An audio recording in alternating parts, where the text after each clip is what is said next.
परदेश दौऱ्यावरती आहेत असं कळतंय. त्यांचा उरलेला परदेश दौरा ते पूर्ण करायला गेलेले आहेत असं समजलं आम्हाला वृत्तपत्रातून.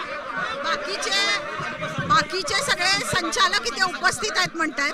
तर आता सगळे दूध उत्पादक संस्था प्रतिनिधी पण आहेत.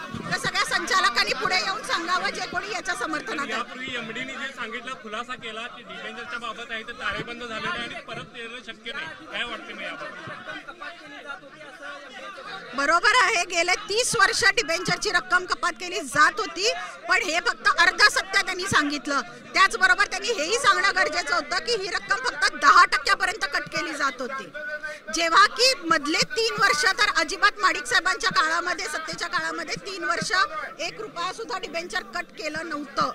त्या पद्धतीनं जर आज संस्थेला एवढा फायदा झालेला आहे, एवढ्या त्यांच्या ठेवी वाढलेल्या आहेत, तर त्यांना इतक्या मोठ्या प्रमाणात कपात करण्याची गरज नव्हती.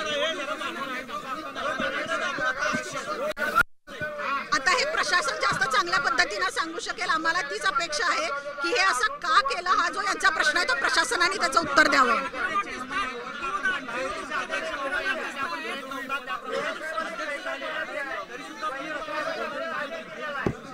हे अध्यक्षांनी जास्त उत्तर देणं मला वाटतंय सरस ठरेल, कारण अध्यक्षांची काय भूमिका आहे ते याच्याबद्दल काय निर्णय घेणार आहेत, त्यांना त्याचं गांभीर्य आहे का नाही हे स्वतः अध्यक्ष जास्त चांगल्या पद्धतीनं सांगू शकतील. कशाबद्दल?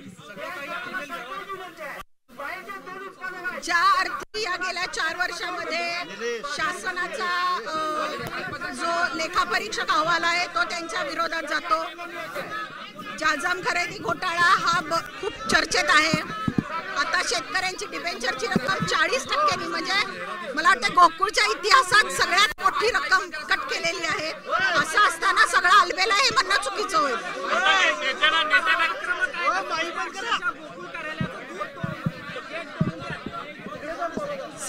सगळ्यात महत्वाचं आहे की गेट तोडून कोणी आत आलेलं नाहीये. शेतकरी आहे, संवेदनशील आहे, त्याच्या भावना समजून घ्या. दिवाळी तोंडावरती आहे, त्याला जास्त थोडेसे पैसे आपण देऊ शकलो तर ते आपल्याकडनं चांगलं होईल. त्यांचा उद्देश फक्त त्याच्या 2च मागण्या आहेत, बाकी काही नाही. आणि इथं मला तुम्हाला सांगायचं आहे, इथे शेतकरी दूध उत्पादक आहे, संस्था प्रतिनिधी आहेत आणि जे कोणी या कार्याला सपोर्ट करतायत अशी लोक सुद्धा आलेली आहेत.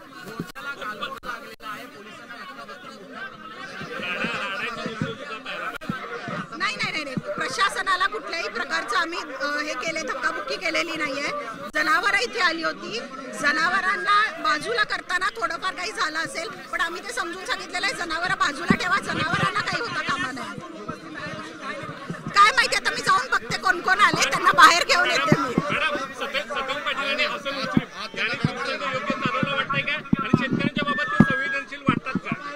आता हे शेतकऱ्यांनी सांगावं. गेल्या 12 दिवसात एकही मीटिंग झालेली नाहीये किंवा याच्यावरती फक्त एमडी टेक्निकल गोष्टी सांगतात. त्याच्यापेक्षा मला असं वाटतंय की 4 प्रतिनिधी बोलवून याच्यावरती एक सुवर्ण मध्य काढणं प्रशासनाने आणि संस्था प्रतिनिधींनी गरजेचं होतं. त्या पद्धतीनं प्रतिनिधी माझ्याकडे आलेत आणि मी शक्यतो तोच प्रयत्न करेन. हा निर्णय मागे नाही घेतला तर पुढे काय असणार, काय असणार आहे? हा निर्णय त्यांनी मागे नाही घेतला पण आज तर मी वर्तमानपत्रातनं वाचलं की ते विचार करतात की वसुबारसच्या दिवशी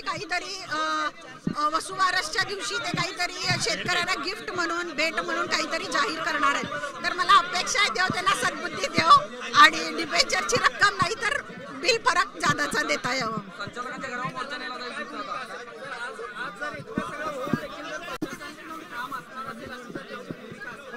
या मोर्चामध्ये सहभागी होण्यासाठी मला दूध संस्थावाल्यांनी निमंत्रण दिलं होतं, त्यांनी निवेदन दिलं होतं त्या बाबतीत, त्यामुळे त्यांना ठरवूनच पुढची दिशा मी क्लिअर करेन.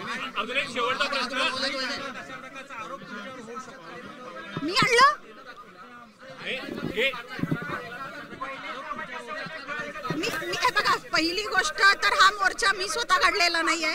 दुसरी गोष्ट, मी गोकुळच्या विरोधात उठलेली नाहीये. लोक माझ्याकडे निवेदन घेऊन आली, त्यांना पाहिजे होतं मी त्यांच्या सोबत यायला, मी त्यांच्या सोबत आहे. मी कुठल्याही प्रकारे महायुतीत खडा टाकलेला नाही. हे बघा, शेवटी आज मी इथं विश्वस्त म्हणून बसते ते त्या लोकांनी मतदान केलं म्हणून. आणि आज जर मलाच त्यांच्या कुठल्या गोष्टीची जर काळजी नसेल तर मला विश्वस्त म्हणून घेण्यात काही रस नाही. आगामी निवडणुकीच्या दृष्टीने हा पहिले पाऊल आहे असं म्हणावं लागेल का शेतकऱ्यांच्या दृष्टीने निर्णय घेण्यात? हे बघा, ही गोष्ट अशी होईल आणि निवडणुकीच्याच तोंडावरती होईल असं कोणी प्रिडिक्ट केलं नव्हतं किंवा हे कुणाला माहिती नव्हतं. तर ही गोष्ट योगायोगानं अशी झालेली आहे. लोक संतप्त आहेत. तर मला असं वाटतंय की येणाऱ्या पुढच्या सगळ्या निवडणुका बाजूला ठेवा. निवडणुकांचा हा उद्देश नाही आहे. हा एक गरीब शेतकऱ्याचा मुळात खरं तर त्यांच्या दिवाळीसाठी म्हणून त्यांना धडपड आहे. त्यांचे 4 पैसे, त्यांच्या कष्टाचे 4 पैसे त्यांना जादा मिळावेत. कारण त्यांचंच दूध शेवटी तुम्ही घेऊन विकता आणि नफा कमवता. त्या नफ्यातनं 4 पैसे जादा मिळावे इतकीच भावना आहे.